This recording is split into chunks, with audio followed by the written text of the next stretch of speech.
Ini langit dan bumi.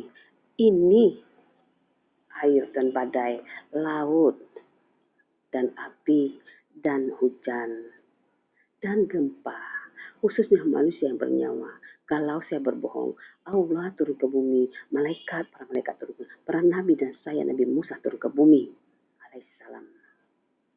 Kalau saya berbohong, maka bersatulah hancur lebur, satu terbakar, menjadi hangus. Khususnya manusia yang bernyawa, termasuk dalamnya, terbakar. Kalau saya berbohong, saya turun ke bumi. Kalau saya benar, maka selamatlah semuanya. Umatku, hambaku di seluruh muka bumi, beserta isinya yang ciptaan Allah khususnya. Khususnya yang bernyawa, selamatlah dia, tidak mati sia-sia. Benar, saya juga diwahyukan Allah, tapi tidak seperti Muhammad begitu susah menderitanya. Saya hanya wahyu aja untuk perintahkan, untuk memperkembangkan hewan-hewan dan binatang-binatang untuk kebutuhan manusia di muka bumi. Serta isinya ciptaan Allah yang saya dapatkan waktu saya berperang melawan Firaun juga sebelum Nabi Muhammad. Saya waktu itu, ibu saya sakit. Ibu saya juga sakit. Saya ditugaskan untuk mencari obat. Saya tidak bisa dan tidak ada kekuatan saya mencari apa obat. Maka saya pergi ke hutan, melamun. Saya hidup di hutan. Maka datanglah wahyu. Wahai Musa, maukah engkau berbicara dengan hewan? Maukah engkau dibantu dengan hewan atau binatang? Khususnya untuk membantu engkau berjalan untuk mengambil obat ibu kamu. Mau, kata saya. Bagaimana ya Allah? Saya berikan kamu wahyu supaya kamu bisa berbicara dengan hewan, bersatu dengan hewan dan akrab dengan binatang. Ya, kata saya. Bagaimana ya Allah? Pejamkan mata kamu, nanti kamu lihat sekeliling kamu ada apa, ya wahai Musa. Saya pejamkan mata saya. Nanti saya, kamu dan hewan binatang bisa berbicara, saling bisa berbicara. Apapun yang kau inginkan, maka katakan kepada binatang dan hewan tadi. Iya, kata saya. Saya itu diwahyukan saya sinar dan awan gelombang. Juga ada tulisan Allahu Akbar. Apa itu ya Allah? Apa itu ya awan? Itulah Allah. Maka sujudlah pada saya. Sujud pada saya, nanti saya beri semuanya. Sudah sujud, maka Allah memberikan sinar. Maka pejamlah mata kamu, wahai Musa. Nanti saya berikan keindahan buat kamu khususnya. Kamu bisa berbicara dan menggunakan binatang hewan itu. Maka saat itu diberi wahyu. Maka saya buka lagi mata saya. Maka saya melihat sekeliling saya. Hewan begitu banyak dan macam-macam ragamnya. Berkumpul dengan saya. Ada juga binatang buas tapi tidak menggigit saya. Bahkan dia berbicara dengan saya. Maka saya ajak berbicara. Tadinya saya takut tapi tidak. Ternyata dia berbicara. Maka saya senang dan bersepakat dengan dia. Wahai Musa, iya katanya. Kamu mau kemana? Saya mau cari pemohonan untuk ini ibu saya. Karena ibu saya sakit ya. Sebelum itu kita perkenalan dulu, ya Musa. Ya, kata saya. Nama kamu siapa, wahai binatang? Nama saya Krah. Panggil orang monyet untuk singkatnya. Ya. Yang kamu siapa? Kata saya. Saya gajah. Yang paling besar antara binatang. Sayalah. Tapi besar, tapi jinak.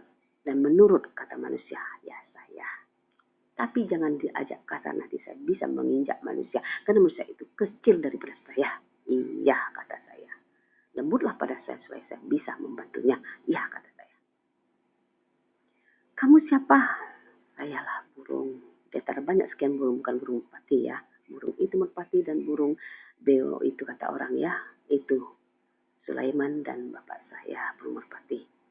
Saya selanjutnya binatang-binatang dan burung lainnya. Ini teman kamu. Iya, kata saya. banyak ragam semua binatang. Sekarang kamu mau kemana, wahai Musa? Antarkan, kata Allah, ada di situ satu padang yang luas. Semuanya apapun mau kebutuhan manusia ada di sana semua. Tolong antar saya, di mana itu? Ya, saya tahu. Maka naiklah saya, kata gajah. Tapi saya lamban berjalan, kata gajah. Kalau begitu, kapan kita sampai ya gajah? Kata Allah, itu hutan paling dalam. Kalau begitu, turun kamu, wahai Musa. Kamu pergilah sama harimau. Karena dia cepat langkahnya di antara binatang. Cepat dan kerjanya begitu juga. Langkahnya gitu juga cepat. Naiklah kepada saya. Kalau kuda itu nanti walaupun cepat tapi tidak secepat langkah harimau. Semua binatang-binatang sudah diaukan dalam saya. Maka saya naiklah harimau. Wahai Musa, kamu ke sana maka peganglah seerat-erat. Nanti langkah saya begitu panjangnya untuk cepat apa yang kamu tuju. Iya, sampai saya suatu tempat padang yang luas, maka saya melihat semuanya keindahan yang dibutuhkan semua manusia ini. Ada ayam, ada semuanya, ada kambing itu di situ pun ada, cabai segala macam. Maka ibu saya sekarang itu senang pada saya. Lalu Allah beri wahyu lagi pada saya. Ya Allah Tuhanku, wahai itu sinar, apa itu namanya? Sujud lagi padaku, kata Allah. Saya sujud, terima kasihlah padaku. Iya, kata saya. Sujud, saya katakan, apa itu namanya, wahai Allah? Yang ini untuk menyembuhkan ibu kamu, yang ini untuk kamu bisa masak dapur ibu kamu, yang ini untuk kamu bantu supaya kamu bisa makan daging, ya ini kamu bisa makan sayur, ya ini bisa kamu untuk makan apa katanya itu seperti roti gandum, yang ini untuk kalau kamu tidak mau yang ini bisa bentuk padi itu beras katanya. Saya semua lengkap di sini, kebutuhan dapur maupun kebutuhan yang lainnya. Maka bawalah kembali pada ibu kamu dan sembuhkanlah ibu kamu. Saya kembali, maka saya katakan ibu saya, wahai Musa, ada apa sama kamu begini? Apa itu semuanya? Maka saya jelaskan satu persatu. Apa ini boleh dimakan cabai tumis? Boleh katanya. Kata saya pada ibu saya. Kata Allah boleh. Maka ibu saya, sembuhlah ibu saya. Ya, maka saya terus mengembala. Itu katanya tartan ya. Nah, seperti itulah saya mengembala. Terus berkembang luasnya. Tumbuhan kebutuhan manusia sehari-hari dan hewan sehari-hari kebutuhan dan binatang juga itu kita butuh seperti kuda semuanya. Maka mewahlah, indahlah. Nah, itu zaman Nabi, bisa bergerak, bisa pikir, mengolah pikiran cerdas. Maka berperanglah saya melawan Firaun. Maka bagian saya para nabi bertarung para Firaun, mengejar saya. Saya terus melongkah karena saya banyak kebutuhan. Karena Firaun tidak ada, maka dia benci kepada saya. Maka dia bertarung pada saya untuk mengambil itu padang yang diberi Allah pada saya. Karena dia juga butuh ternyata. Karena selama ini dia minta dengan jin, apapun minta. Karena tidak selalu dia minta dengan jin dikabulkan jin. Maka yang ke jin itu minta dikabulkan tidak ada pada Allah. Maka berperang dengan saya, para nabinya. Terus berperang. Sampai saya pergi. Akhirnya Allah memberi lagi saya mukjizat seperti tongkat.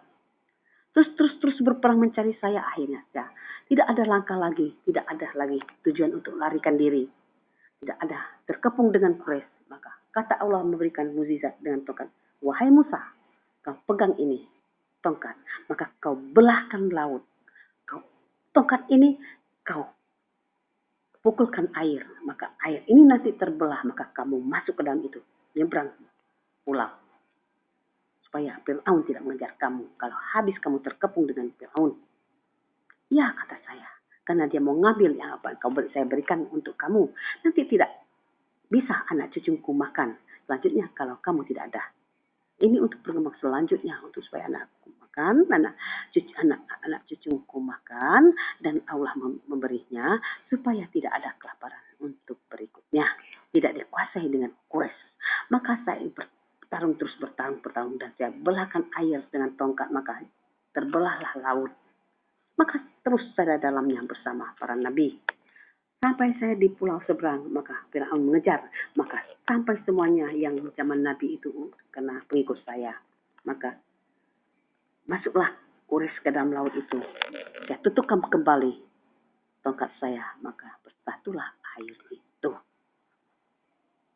Para tentara Firaun. Maka selesailah sudah.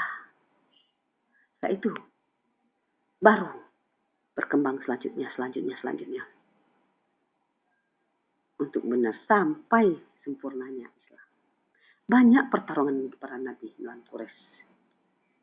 Tapi kenapa para nabi dibuat seperti ini? Tidak dijunjung tinggi, malah semua yang terhina dibuatnya. Pedang yang karat, seperti Muhammad katanya, anak cucunya. Dan dia berisi banyak. Jangankan mau istri kehidupannya sendiri, tidak ada. Sempurna. Begitu hina dibuat peran zaman Nabi oleh Quraisy.